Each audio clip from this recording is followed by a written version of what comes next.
እባክህን ይቅርታ አድርግልኝ እባክህን አባዬ።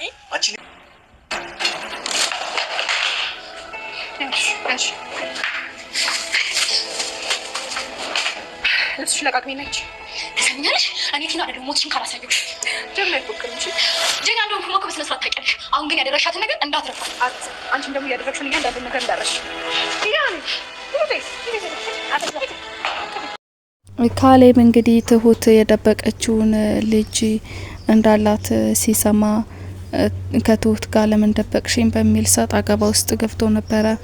እንግዲህ ካስቀየማት በኋላም አባባን ይቅርታ አድርግልኝ እያለ ሲጠይቀው ነበረ። ሁሌ እያጠፉ ይቅርታ ምን ዋጋ አለው? መጀመሪያ ከመናገር በፊት ጭንቅላትን አሰራ እያሉት ነበረ አባባ።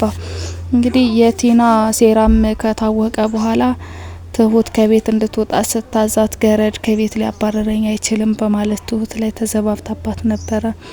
ትሁት ግን እንግዲህ ገረድ እንደማያስወጣ አሳይሻለሁ በማለት ፌስታሏን ልብሶቿን በፌስታል አድርጋ ከቤት ገፍትራ አባራታለች።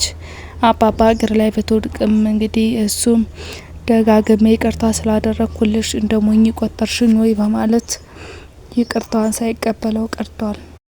ትሁት ክፍል 63 ምን አዲስ ነገር አለ የሚለውን አብራችሁኝ ከቆያችሁ አንድ ባንድ የምናይ ይሆናል። አብራችሁኝ ቆዩ።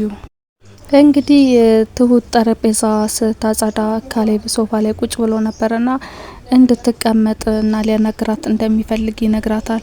እሷም ስለ ስራ ጉዳይ ከሆነ እቀመጣለሁኝ ሌላ ነገር ግን እንዳታናግረኝ ስትለው ምን ማለት ነው ሲላት ልብስ እንዳጥብ ቤት እንዳጸዳ ወይም ምግብ እንድሰራ ከሆነ አናግረኝ ትለዋለች። እሱም ተቀመጪ ካላት በኋላ ይቅርታ እንግዲህ ነገሩን ካንቺ ጠይቄ መረዳት እየቻልኩኝ አሳዘንኩሽ፣ ልብሽን ሰበርኩሽና ይቅርታ አድርጊልኝ ይላታል።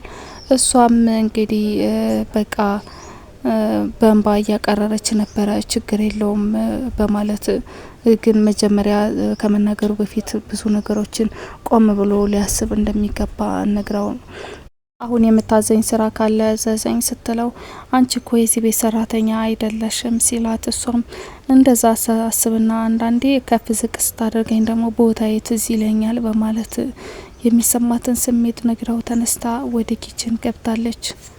በኩል ደግሞ እንግዲህ ከቤት የተባረረችው ቲና ከተመስገን ቤት ገብታ ፍራሹ ላይ ተኝታ ነበረ እየጠበቀችውና በመካከል ትሁት ወደ ሱቅ ስትሄድ እሱን ሱቅ ላይ ቆሞ ታገኘዋለች። ና ስራ የለህም ወይ? በምንድነው የምትተዳደረው? ምንድነው የምትበላው? የቤት ኪራይስ ምንድነው የምትከፍለው? ስትለው አብረሽኝ ከሆንሽ እንዴት አድርጌ ገንዘብ እንደማገኝ አሳይሻለሁ በማለት ሲነግራት እንግዲህ ካጠገቤ አትድረስ አንተን ላለማግኘት እኮ እናቴና አባቴንም ትቻቸው ወጥቻለሁ በማለት ትነግረዋለች።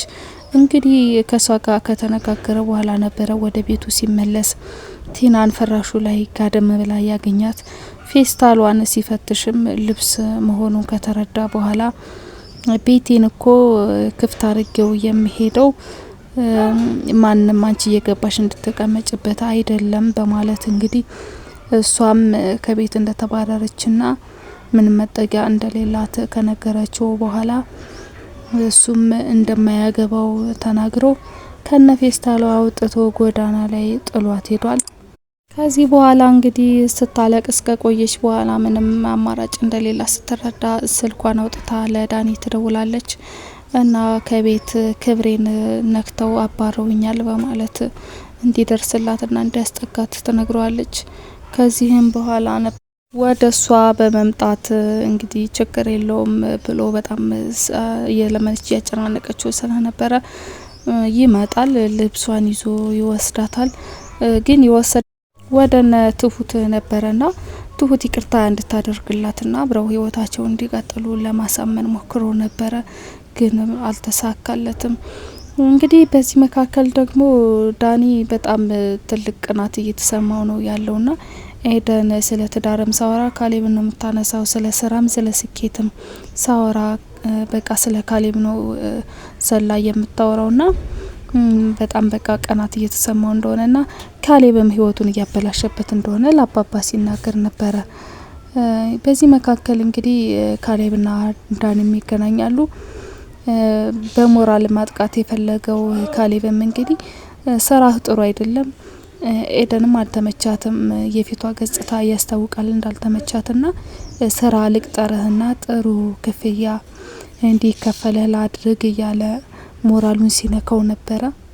ይህንን መቋቋም ያቃተው ዳኒም እንግዲህ ካጠገቡ ተስፈንጥሮ ተነስቶ ትቶት ሄዷል። ከዚህ በኋላ ነበረ አባባ ሲመጣ ዳኒን እንደተበቀለው የነገረውና ይቅርታ ጠይቆ የለም ወይ ላጠፋው ጥፋት እንግዲህ ምክንያት የሚያደርገው ካሌብ ሚስቴን በገዛ አልጋዬ ላይ ይዞ ተኝቷል በማለት ነው እና ይቅርታ ጠይቆ የለ ምን ይሄን ማድረግ አስፈለገ ብሎ አባባም ተቆጥቶታል። እሱ ግን ያው ጀብዱ እንደሰራ ነው የተሰማው። ከዚህ በኋላ እንግዲህ የቲናም ሀሳብ ውድቅ ስለሆነ ይዟት ወደ አንድ ምግብ ቤት ገብቶ እንግዲህ ፌስታሏን መሬት ላይ ቁጭ አርጋ ነበረ እራቷን ስትበላ። ዳኒም በትዝብት ያያት ነበር። በሌላ በኩል ደግሞ እንግዲህ አባባ ትሁትን ለማሳመንና ከካሌብ ጋር ያላቸው ቅርርብነት መስመር እንዲይዝ ለማድረግ እየሞከሩ ነበረ። እሷም አይሆንም እኔ ልጅ አለኝ በማለት ስትነግራቸው ምንም ችግር የለም እኮ እያሉ እየነገሯት ነበረ። ያው እሷ ደግሞ በቃ ከድሮ በመደፈሯ የመጣ ልጅ ስለሆነ ብዙ ጠባሶች ስላሉባት ይህ ጠባሳዋ እንዳልዳነና እሱም ደግሞ ከሚናገራት ቃላት አንጻር ብዙም በቃ ምቾት እየሰጣት እንዳልሆነ ካሌብም ሊቀበላት እንደማይችል በብዙ ምክንያቶች ብቻ የሆነ አንኮንፈርተብል ነች የሆነችውና ብዙም ደስ እያላት አይደለም እና ሀሳባቸውንም በደንብ የተረዳችም አትመስልም። ካሌብም እንግዲህ የቲናን ከቤት መውጣት እንደ መልካም አጋጣሚ ነው የቆጠረው። ከትሁት ጋር በነጻነት መቀራረብና ህይወት መጀመር እችላለሁ እያለ ለአባባ ሲያስረዳ ነበረ።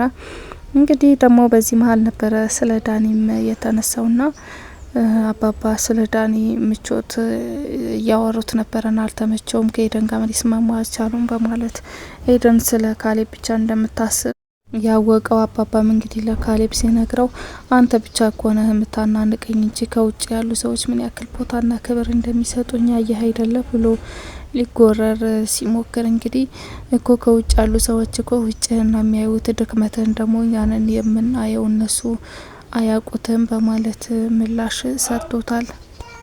እንግዲህ የቲናንም መዳረሻ አላወቅንም። ይቅርታም ጠይቃ ይቅርታዋም ተቀባይነት አላገኘም።